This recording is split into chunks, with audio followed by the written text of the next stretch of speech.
Welcome back, everybody, to another episode of the Bedrock Guide. We are kicking off today's episode headed back into our iron farm storage system that we worked on in the last episode. If you missed it, go check it out, because we worked on all sorts of cool mechanics in here, and we might tweak a few things as we go along today, but look at this. Look at this giant crater in the ground. You might have seen it at the very beginning of the video in the time lapse if you were paying attention, which I hope you were. If you weren't, what are you doing? But guys, we've got big plans for this room. I'm gonna go ahead and flare this out a little bit more so that it's not exactly straight in line with that black concrete powder up there. We need to make this look a little bit more like a volcano and less like a missile silo. And we've done a lot of dismantling and shaping, and we're nearly done with the digging process. We're actually ready to start placing blocks in now. You might notice right here we've left one layer of stone because that concrete powder is going to be a little bit of a pain to get to, but I'd rather it drop one block than all the way down, so we're just gonna break these as we go and replace one piece of concrete powder on the top. And the rest of this, we're going to start filling in with black wool. And we're going to bring this wool all the way down to the ground level, where eventually we are going to put some lava. Now, one thing you're going to want to make sure of if you're doing something like this in your world, make sure that fire tick is turned off. If you have fire tick turned on, then this stuff is going to go up in flames very quickly. After a lot of time and effort, we have finally come up with this. Oh, that's a lot of black.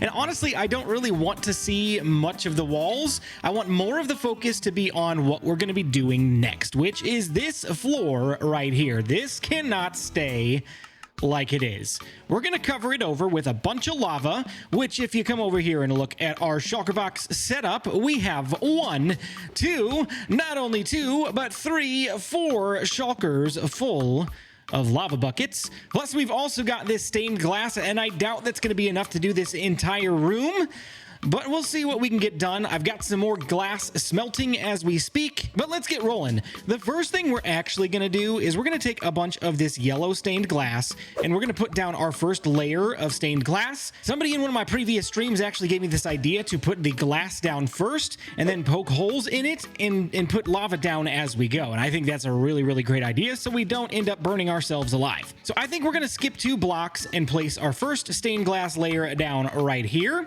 and we're just going to go ahead and place a bunch of yellow stained glass. We're going to alternate yellow and orange to get a fiery effect, and I think this is going to look really cool. If you're going to do this kind of effect on your own Minecraft world, I would encourage you to join up with my Discord server and look in the resources channel. I do have this custom stained glass pack available for you guys for absolutely free 99, because it doesn't actually look the same if you use the default glass textures. I mean, it looks okay, but you have the hard lines, which you honestly can still kind of see with all of the lighting, but it actually looks a whole lot better using seamless stained glass versus using the default bordered stained glass. So just a suggestion, pick it up. And that's our first layer of stained glass all installed. We are ready to start placing down lava below here.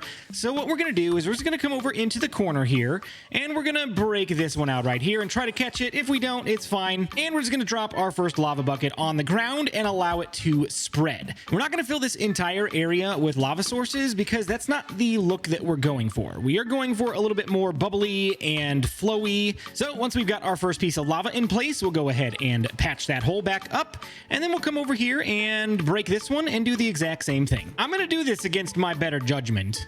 I'm doing this live on stream right now, as a lot of things go, but here we go. I'm gonna drink this fire potion so that we don't catch on fire, okay? And we're gonna try to speed run this. I've got a couple of them, so we've got 16 minutes to go. So what I'm going to do is I'm just going to place some lava right here, and we're just going to try to keep going. This is a way that you could do it. Now, I'm seeing that this isn't quite filled in, so I'm going to go ahead and pick that back up.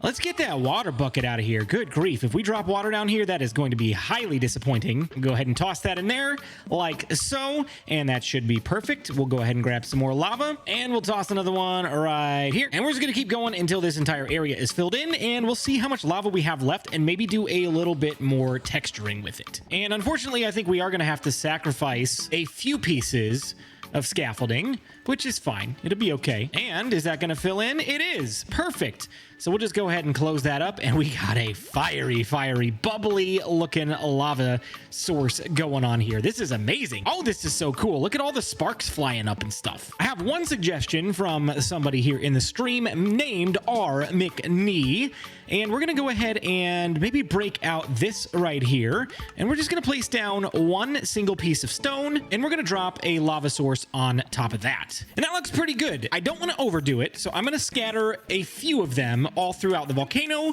but we're going to use them sparingly. Now I'm going to grab my scaffolding because we are going to go up another 2 or 3 blocks, and we're going to start a second layer of stained glass, but this time we are going to use orange. We are going to alternate colors every other one. So this will be yellow, then orange, then yellow, and then orange, and that'll probably be about enough stained glass. But what this is going to do is kind of blend these two colors together and create a really cool fog effect. That is looking so good so far, but I want to do one thing before we continue. We've got 3 layers of stained glass in place. We're going to get 4, maybe 5. I'm not exactly sure yet, but these pipes right here, I don't want them to look like a standard hopper line. We've got this whole warped theme going on, so what I'm going to do is I'm just going to go ahead and take trapdoors and place them right next to the hoppers and close them off.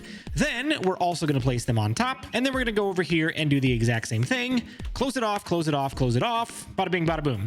Now we've got a warped pipe instead of hoppers, and I think that just adds to the look so much more than just leaving this bare. We now have 4 layers of stained glass in place, and this is looking pretty fantastic. We actually experimented with a couple more layers. We tried to add some red in, we tried adding some light gray in, but neither of those actually looked all that good because they took away from the vibrance of the lava.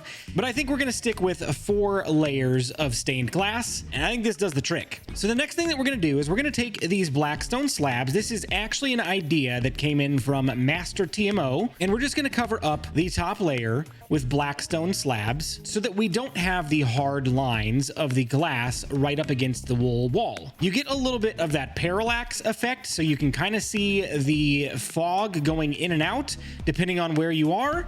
And I think that looks really nice because it's not a just defined edge right up against the side of the volcano. So we're going to go ahead and add these all the way around, and then we will be ready to move on. Now that we're done with the stained glass fog effect and all of the lava below, this area up here is actually really dark, and we don't really have a good way to get to the chests. We need to build some platforms so that we can get up here, and we need to build an entrance to the cave that's actually an entrance and not just a little 1x2 hole in the wall. But we're going to get to that in just a minute because I do want to do something fun. What I want to do is I want to poke a hole in one of these walls right up here, and I want to be careful because some of this is actually concrete powder, and subject to fall down. So I'm just gonna take a torch and light up right here so I can see what I'm doing. And actually that is not bad. That's good because we've got a bunch of wool around here and that is not gonna fall like concrete powder would. The other bad thing about this too is we're gonna have to be careful once we start lighting this up. We did not blend our concrete powder very well with our wool. We're gonna have to blend that a little bit, but you saw that in the previous episode, so we will not go over that again. But I think maybe we'll poke a hole right here.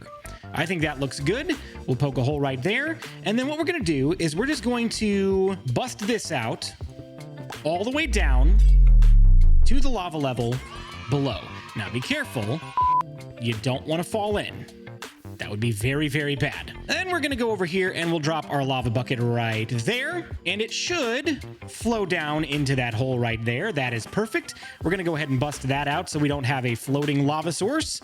And that's amazing. Oh, yes, I love it. I love it, love it, love it, love it, love it. And that actually helps sell some of this effect as well. It brings back a little bit of that vibrance that was lost by covering it up with too much stained glass. So we're going to go around this volcano and we're going to poke several of these into the side. Some of them might be a little higher. Some of them might be a little lower. But we're going to get a bunch of lava flowing out of the sides of this volcano. And eventually, we're going to have something that looks a little bit like this. Oh, I absolutely love it. We've got tons of lava pouring up high. We've got some pouring down low. We've got a few that are underneath the glass. And might I say, it just brings a lot more illumination back to this fog effect that was lost when we added the extra layers. I absolutely love this. Another idea that we've got going here that I'm not a huge fan of, but we'll get it there. We're going to put some lava in here and have it be like we're siphoning the lava for our iron golem melting contraption. I'm not a huge fan of the planks underneath here. We're going to get those to be slabs, but you cannot place lava on slabs because the whole waterlogging thing. So as carefully as we can do this without burning ourselves alive, we're going to go ahead and grab some lava buckets and place them down. And we want every single place to be a lava source so that it fills in the entire area. Now, we're not going to be able to put one here just because that trapdoor is blocking it from going all the way through, but I think that's okay. But honestly, I don't see a scenario where we're going to be up this high, so we shouldn't be able to see onto the top of this anyway. Oh, that's so cool. Oh, I absolutely love that. Okay, we're going to break this down for a moment, and we're going to go up right underneath it. And we've got to be very, very strategic and quick about this because we want to bust out the plank and then replace it with a slab before the lava has a chance to fall. So let's go ahead and grab our slabs here. And 3, 2, 1, we'll break it and we'll place it. Oh, yes. All right, let's hop up here and take a look. Oh, yes, that's so much better.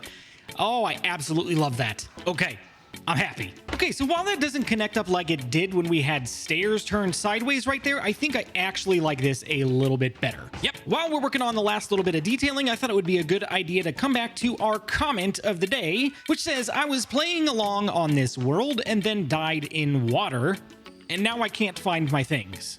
I got so mad that I deleted my world, and now I have to start over. Sad face. From Minda Stewed. So I'm curious, how many of you in the comment section take this same kind of approach? Whenever you lose your things in a world, do you treat it like some people play hardcore Minecraft where, you know what, I died, that's the end of the world, it's over with, it's done? Or do you pick yourself back up off the ground and do you keep trying? That's my question for you. If you like the challenge of starting over, then you know that's not really a problem. But for me, I don't know that that's necessarily the mindset in a circumstance like that because trust you me, I've died plenty of times in that stuff right there, and plenty of times have lost my perfect, most amazing gear and had to start over from square one. So if it's a matter of frustration, I would just encourage you to keep plugging away, try to get your stuff back, and try to survive longer the next time through. That's kind of the way I go about this. And you know, I joke around with Prowl about how I haven't died yet in 2021, and he has, which by the way, I'm still holding on to that. But there was a point where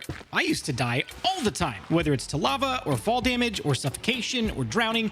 There are so many ways that I've died in Minecraft and lost all of my gear. So if that's you, don't give up. Keep working at it. There's hope for me. There's hope for you. Okay, so I know we don't have an actual entrance into this room yet, but we're close to starting to dig one out. But imagine this. Imagine walking into a room and seeing that. Oh, that brings just so much more life to the interior of this volcano. Here's kind of my thought process on these guys right here. You know, we are not in the Caves and Cliffs update yet. We don't have the dripstone or the stalactites or stalagmites, but I thought we could get what would represent some buildup from all of the ash on our artificial ceiling where the actual floor of the golems will spawn up there. I think that looks really, really cool. Adds a little bit of atmosphere to the room, and it kind of brings the entire thing together. So the last couple of things that we have to do for this room, we need a way to access our chests, because we're not just going to walk on the fog down there. We've got to build a platform, and we need to figure out where our actual entrance is going to go. I'm thinking what we could do is go underneath the chests like this and take our trap doors. Maybe we don't put them on every single one, but we at least have them connected up. That looks pretty good. And then maybe we'll put one right here, and then I'm thinking we'll put two right here. And then we can take our scaffolding and place some chains here and here all the way up until they meet the roof line. Oh, that's awesome. And then we can go over here and we'll act like maybe this one is missing, so it's only being partially held up on this side. Yeah, I really like that. I think that looks good. And then what we want to do, because this area is completely spawn-proof, we don't really want to mess that up. So rather than placing a slab even with the bottom of the chest, we're going to go on our scaffolding and place one right on top, so that this is considered to be a bottom slab, and we're going to build our pathway based on this. We're going to do something similar with chains and connect this up to the roof as well. So that's going to be a little bit more difficult to accomplish because these chains will not connect to a bottom slab. It has to be a top slab. But since we are using bottom slabs here, no mobs will spawn here, and we'll keep our storage room a lot more safe. So let's go for the grand tour. We've carved out a new little pathway here. Nice little cave. We're going to decorate this at some point, but it will not be today. But it does lead into this nice little opening here that meets up with our path. We've got some chains hanging down. It looks all rickety, looks awesome, and we can easily access all of our chests to get all of our iron, string, and poppy storage. But guys, that's going to do it for today. Let me know in the comments section one thing that you really enjoyed about this episode. And if you liked it enough, be sure to go ahead and click that like button and subscribe so you don't miss any more Bedrock Guide content just like this. But thank you so much for watching, and we'll see you in the next one.